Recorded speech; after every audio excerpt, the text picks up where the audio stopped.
नमस्कार बच्चों, कैसे हैं।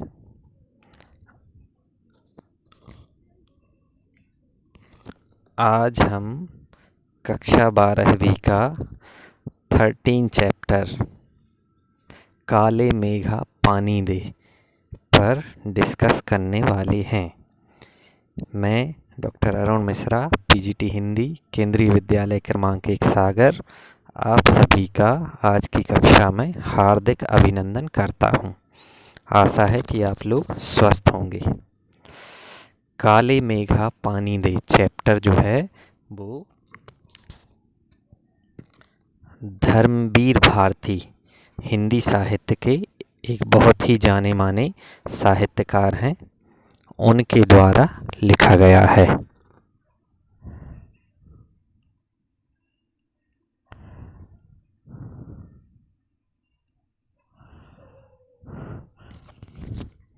इस चैप्टर में धर्मवीर भारती ने तर्क और विश्वास के संघर्ष पर आधारित निबंध की विषय वस्तु को चुना है। लोक जीवन विश्वास के सहारे जीता है और विज्ञान तर्क के सहारे चलता है। दोनों की अपनी अपनी दृष्टियां हैं। लेखक ने दोनों पक्षों को अपनी तरह से प्रस्तुत करके निर्णय पाठकों पर छोड़ दिया है। उसके पहले हम धर्मवीर भारती के बारे में जान लेते हैं कि काले मेघा पानी दे संस्मरण में लोक प्रचलित विश्वास और विज्ञान के द्वंद्व का सुंदर चित्रण है। सन 1926 इलाहाबाद में जन्मे धर्मवीर भारती जी आज़ादी के बाद के इतिहासकारों में विशिष्ट स्थान रखते हैं। उनकी कविताएं, कहानियां, उपन्यास, निबंध, गीति नाट्य और रिपोर्टाज हिंदी साहित्य की महत्वपूर्ण उपलब्धियां हैं। उनका सर्वाधिक लोकप्रिय उपन्यास गुनाहों का देवता एक सरस और भावप्रवण प्रेम कथा है। एक लंबे समय तक हिंदी की साप्ताहिक पत्रिका धर्मयुग के संपादक रहते हुए हिंदी पत्रकारिता को इन्होंने नए आयाम प्रदान किए हैं। सन 1997 में उनका निधन हो गया। पद्मश्री, व्यास सम्मान तथा साहित्य के कई राष्ट्रीय पुरस्कारों से इन्हें सम्मानित किया गया। ये चित्र आप देख रहे होंगे धर्मवीर भारती जी का चित्र है। अब आते हैं पाठ की विषय वस्तु पर। तो पाठ की जो मूल विषय वस्तु है वो है लोक प्रचलित विश्वास तथा विज्ञान का द्वंद्व। इसमें मिश्रित रूप से दिखाया गया है। विज्ञान तर्क पर आधारित होता है जबकि विश्वास जनता के मन पर टिका होता है। लेखक बताते हैं कि आषाढ़ के पहले पखवाड़े में बारिश न होने पर भारत के गांवों में बच्चों की इंद्र सेना घर घर से पानी मांगती है। वे उस पानी से नहाते हैं तथा कीचड़ में लौटते हैं। लेखक इसे पानी की बर्बादी मानते हैं। दोनों तरफ आपको चित्र दिखाई दे रहे हैं। इधर चित्र में कुछ बच्चे नहा रहे हैं और इधर चित्र में कुछ बच्चे पानी से, कीचड़ से सने हुए हैं, पानी वाली। ठीक है, तो ये ग्रामीण दृश्यों की झांकी यहाँ पर प्रस्तुत की गई है। आज के वैज्ञानिक युग में लेखक इसे अंधविश्वास मानता है, परंतु उसकी जीजी उसके तर्कों को काट देती है। लेखक कहता है कि हमें वैज्ञानिक दृष्टिकोण अपनाना चाहिए, तभी हम प्रगति कर पाएंगे। वह विरोधी होकर भी स्वयं को इन अंध परंपराओं से मुक्त नहीं कर पाता, क्योंकि जीजी का स्नेह उसके तर्कों पर भारी पड़ता है। लेखक सोचता है कि इंद्र सेना पानी की बर्बादी ही करती है। यह बात उसके मन को कचोटती है। इस तरह के अंधविश्वास देश की क्षति ही करते हैं। अंधविश्वास और वैज्ञानिक सोच का द्वंद्वात्मक मिश्रण इस पाठ में दिखाया गया है। दीदी जो है वो त्याग एवं दान के महत्व को रेखांकित करते हुए लेखक के किशोर मन की जिज्ञासा शांत करती है। आज 50 वर्ष से भी ज़्यादा हो गए, लेकिन इंद्र सेना का यह प्रसंग लेखक को याद है। वह कहता है कि आज आदमी स्वार्थी हो गया है। हम भ्रष्टाचार की बातें करते हैं, परंतु अक्सर एक स्तर पर हम सभी स्वयं को उसी भ्रष्टाचार के अंग बने हुए पाते हैं। ये बिल्कुल सही बात है कि हम दुनिया भर की सामाजिक समस्याओं की बातें करते हैं, लेकिन उनके निदान के लिए हम शायद मन से कोई प्रयास नहीं करते।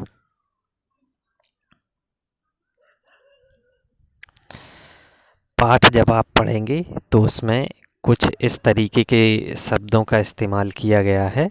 काले मेघा पानी दे गुड़धानी दे, गगरी फूटी बैल प्यासा, पानी दे गुड़धानी दे, काले मेघा पानी दे, है ना।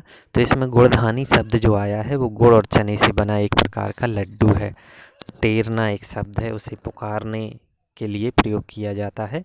बुंदेलखंडी में भी बोलते हैं कि उनको बुला दो के लिए, उनको बोलते हैं कि गांव में उनको टेर दो।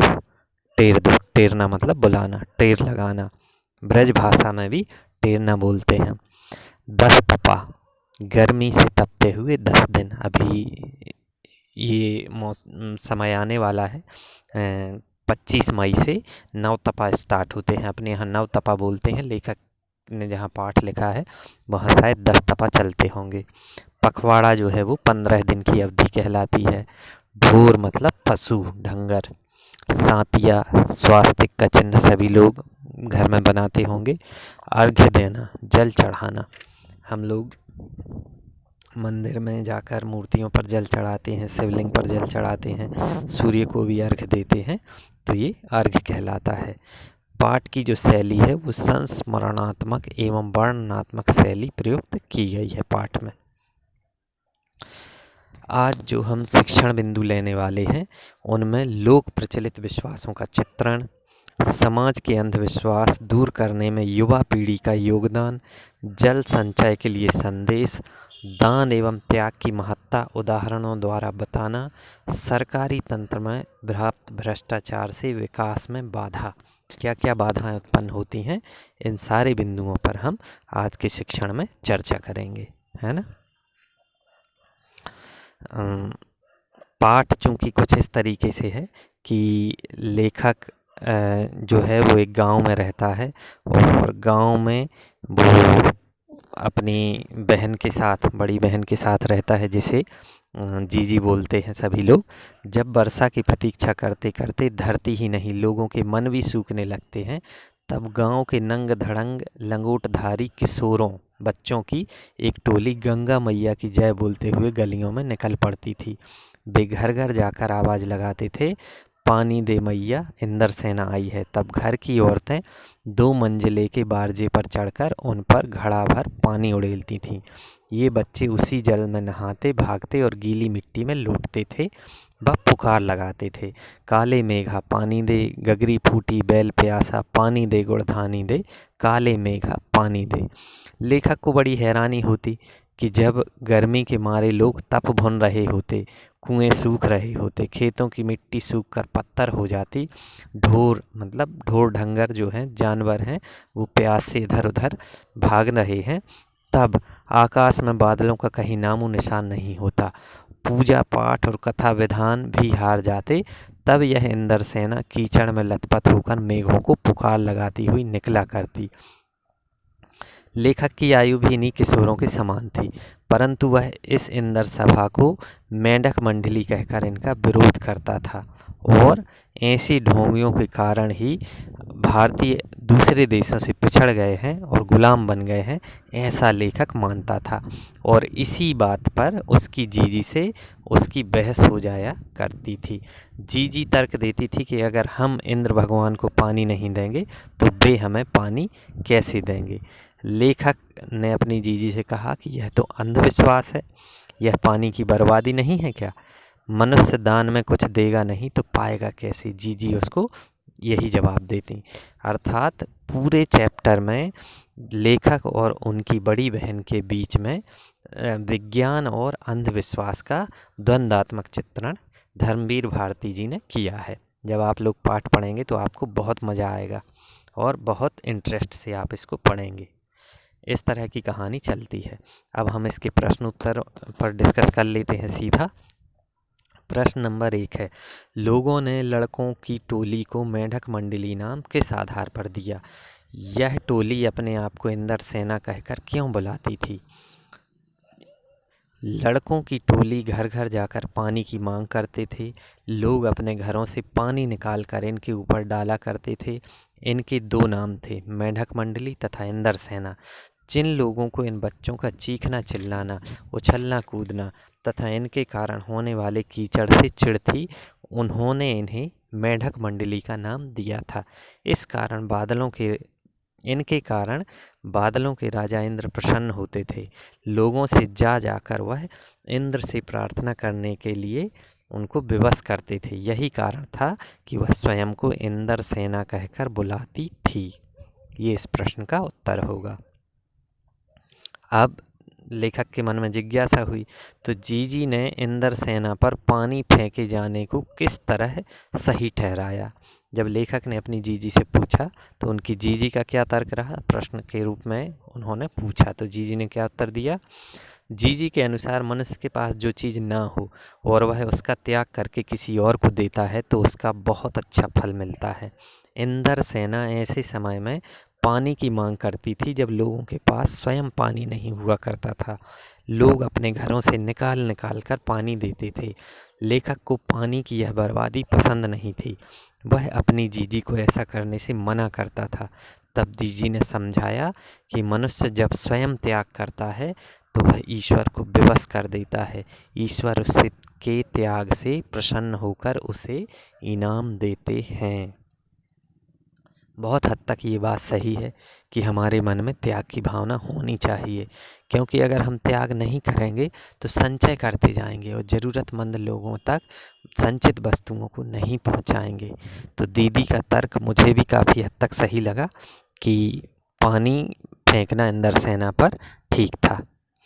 अगला जो प्रश्न है वो है कि गगरी फूटी बैल प्यासा, इंद्र सेना के इस लोक खेल गीत में बैलों के प्यासा रहने की बात क्यों मुखरित हुई है।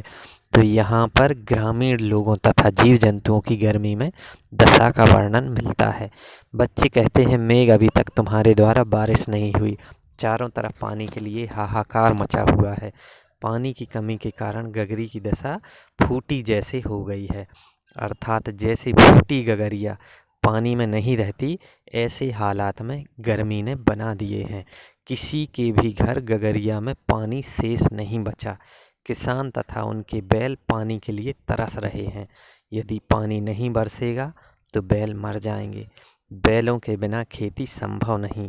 किसान तो प्यास और बैल दोनों के अभाव में ही मर जाएगा। अतः खेल गीत में बैलों का नाम मुखरित होता है।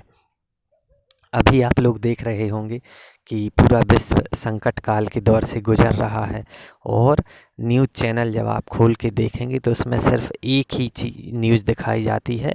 हजारों मजदूर गांव की तरफ लौट रहे हैं। गांव जो है वो भारतीय अर्थव्यवस्था का आधार है। उस समय भी थे और आज भी हैं, लेकिन शहरीकरण होने से बहुत सारे लोग कृषि कार्य छोड़कर शहरों में चले गए और आज उनकी दुर्दशा आप देख रहे होंगे कि इस भीषण संकट के समय में ही उनको गांव की याद आ रही है। वो अपने घर वापस जाना चाहते हैं। और नहीं तो हम लोग तो गांव के नाम से चिढ़ते हैं। गांव को हम लोगों ने गंवारीपन का प्रतीक बना रखा है, जबकि सोचो कि इतने भयंकर विषाणु से लड़ने का मुकाबला किस में है, गांव की मिट्टी में है, गांव के लोगों में है। लेकिन ये चीज़ हमको ना उस समय समझ में आई थी, ना आज समझ में आएगी और हो सकता है कि आने वाले समय में भी हम ग्रामीण व्यवस्था को नष्ट करने में कोई कोर कसर बाकी ना रखें। चलिए अगला प्रश्न डिस्कस करते हैं। इंद्र सेना सबसे पहले गंगा मैया की जय क्यों बोलती है। नदियों का भारतीय सामाजिक सांस्कृतिक परिवेश में क्या महत्व है। आप लोगों ने क्लास 8 में पाठ पढ़ा होगा हिमालय की बेटियां। उसमें ये बताया गया है कि नदियों का भारतीय सामाजिक सांस्कृतिक परिवेश में क्या महत्व है। गंगा लोगों के लिए पवित्र है, वह नदी नहीं माँ के समान पूजी जाती है। अतः पहले गंगा मैया की जय बोला जाता है ताकि उनके प्रति अपनी श्रद्धा व्यक्त की जा सके। भारतीय सामाजिक सांस्कृतिक परिवेश में नदियों का बहुत महत्व है। एक नदी मनुष्य के जीवन को सुखमय बनाने के लिए महत्वपूर्ण भूमिका निभाती है। नदियों के कारण मनुष्य को उपजाऊ भूमि प्राप्त होती है, जिससे मनुष्य जाति फलती फूलती है। मनुष्य के दैनिक जीवन में पानी का महत्वपूर्ण स्थान है। उसे पीने से लेकर नहाने तक में पानी की आवश्यकता होती है। पानी के कारण ही वह जीवित रहता है। यह मनुष्य के लिए ही नहीं बल्कि जीव जंतु तथा पेड़ पौधों के लिए भी आवश्यक तत्व है। इसकी आपूर्ति नदियों से ही होती है। भारत में तो नदियों के इस गुण के कारण उसे माता की संज्ञा दी गई है। जिस तरह से बच्चे का लालन पालन माँ करती है, नदी भी वैसे ही मनुष्य का लालन पालन करती है। मनुष्य के मुंडन से लेकर उसकी मृत्यु तक नदी कहीं न कहीं माँ के समान उसके साथ रहती है। अतः उसे भारतीय सामाजिक तथा सांस्कृतिक परिवेश से अलग करना असंभव है। बिल्कुल सही बात है ये। आपने देखा होगा जितने भी बड़े बड़े शहर हैं वो सब बड़ी बड़ी नदियों के किनारे हैं। गांव तो हैं ही नदियों के किनारे, लेकिन शहर भी नदियों के किनारे हैं। तो नदी का हमारे जीवन में क्या स्थान है, वो इस प्रश्न के उत्तर में बखूबी बताया गया है। अगला प्रश्न है, रिश्तों में हमारी भावना शक्ति का बढ़ जाना विश्वासों के जंगल में सत्य की राह खोजती हमारी बुद्धि की शक्ति को कमजोर करती है। पाठ में जीजी के प्रति लेखक की भावना के संदर्भ में इस कथन के औचित्य की समीक्षा कीजिए। लेखक अपनी जीजी से बहुत प्रेम करता है, उन पर अटूट विश्वास करता है, लेकिन जब दीदी उसके मना करने पर भी इंदर सेना रूपी बच्चों पर घर का बचा पानी डाल देती हैं तो वह परेशान हो जाता है। वह जीजी के इस कार्य को पसंद नहीं करता है। वह स्वयं ऐसा कार्य नहीं करता है और जीजी को भी ऐसा करने के लिए मना करता है। जीजी उसे ऐसे तर्क देती हैं कि वह हार जाता है। वह ऐसे कार्य तथा बातों को मानने के लिए विवश हो जाता है जिस पर उसे स्वयं विश्वास नहीं है। अतः लेखक की इस दुविधा को दिखाने हेतु लेखक ने यह पंक्ति कही है। प्रश्न 6, क्या इंदर सेना आज की युवा वर्ग का प्रेरणा स्रोत हो सकती है? क्या आपकी स्मृति कोश में ऐसा कोई अनुभव है जब युवाओं ने संगठित होकर समाज उपयोगी रचनात्मक कार्य किया हो? उल्लेख करें। बिल्कुल, इंदर सेना आज की युवा वर्ग का प्रेरणा स्रोत नहीं हो सकती। इंदर सेना स्वयं कुछ नहीं करती है, बल्कि वह पुरानी परंपराओं का आधार बनाकर वह कार्य करते हैं। अतः इसमें उद्देश्य बेशक बारिश करवाने का रहा हो, लेकिन यह समाज की भलाई के स्थान पर बर्बादी ही थी। लेखक स्वयं इसकी पुष्टि करता है। यदि सारे बच्चे मिलकर लोगों के लिए पानी का इंतजाम करते तो हम इसे प्रेरणा स्रोत मान सकते थे। बिल्कुल सही बात है इसमें कि बच्चों को पानी की बर्बादी की जगह उसके सदुपयोग और दान करने की प्रवृत्ति को इसमें लगाना था। दीदी का तर्क सही था, लेकिन बच्चों ने जो क्रियाकलाप थे बच्चों के, वो शायद उचित नहीं थे। तो हमें सेना बनाकर और सामाजिक भलाई के काम करने हैं, मानवता की भलाई के काम करने हैं, ना कि जिन चीज़ों की कमी है उनके दुरुपयोग।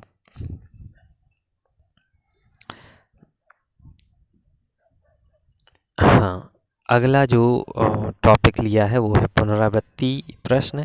गांव में इंदर सेना क्या करती थी? पानी दे गुड़धानी दे। मेघों से पानी के साथ साथ गुड़धानी की मांग क्यों की जा रही है? क्या इंदर सेना आज के युवा वर्ग का प्रेरणा स्रोत हो सकती है? क्या आपकी स्मृति कोश में कोई ऐसा अनुभव है जब युवाओं ने संगठित होकर कोई रचनात्मक कार्य किया हो? तो उसका उल्लेख आप कर सकते हैं। बिल्कुल, हमारे आसपास इस तरीके की सामाजिक घटनाएं चलती रहती हैं, जहां पर युवा इकट्ठे होकर और समाज की भलाई के लिए काम करते हैं।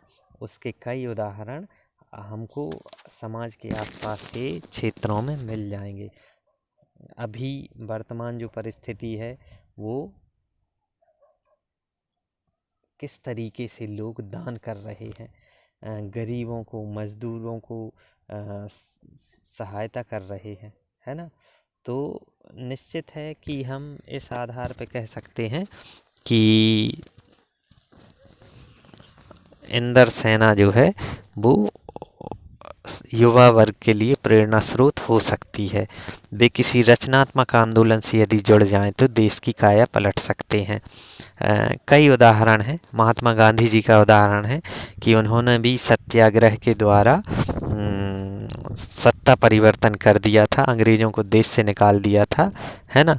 और बहुत पहले की बात ना करके हम अभी देख लें, अन्ना हजारे ने भ्रष्टाचार के विरुद्ध आंदोलन शुरू किया था दिल्ली में, और अरविंद केजरीवाल और कुमार विश्वास आदि ने उसमें शामिल होकर किस तरह से उसे एक आंदोलन का रूप दिया और दिल्ली का तख्ता पलट कर दिया एक नई पार्टी ने। तो निश्चित है कि समाज में इस तरीके के उदाहरण हमको मिल जाएंगे जब युवाओं ने आंदोलन करके और भ्रष्टाचार या किसी भी सामाजिक बुराई का विरोध किया और उसमें सफलता हासिल की। तो ये पाठ भी हमें यही संदेश देता है। आशा है आप लोगों को ये चैप्टर समझ में आया होगा। धन्यवाद।